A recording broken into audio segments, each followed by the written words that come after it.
நண்பர்கள் அனைவருக்கும் வணக்கம். இன்னைக்கு நம்ம இந்த வீடியோல சற்று முன் முக்கிய தகவல்கள் வெளியாகியுள்ளன.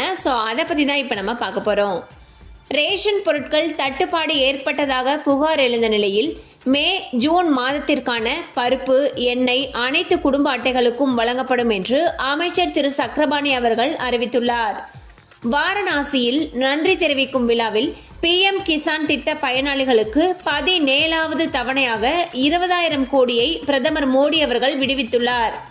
முக்கிய தலைவர்களின் பிறந்தநாள் அன்று பள்ளிகளில் சர்க்கரை பொங்கல் வழங்க வேண்டும் என்று அனைத்து பள்ளிகளுக்கும் பள்ளி கல்வித்துறை உத்தரவிட்டுள்ளது.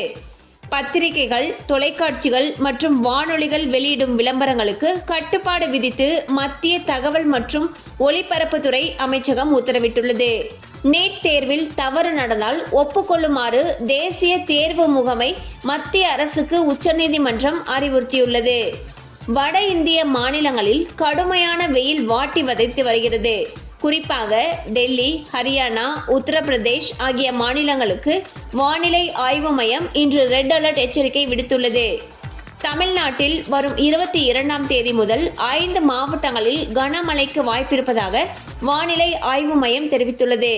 இதன்படி நீலகிரி, கோவை, திருப்பூர், திண்டுக்கல், தேனி ஆகிய மாவட்டங்களில் கனமழை பெய்ய வாய்ப்பிருப்பதாக கூறப்பட்டுள்ளது. மேலும் இது போல செய்திகளை உடனுக்குடன் தெரிந்து கொள்ள நம்ம சேனலோடு தொடர்ந்து இணைந்திருங்கள். தேங்க்யூ ஃபார் வாட்சிங்.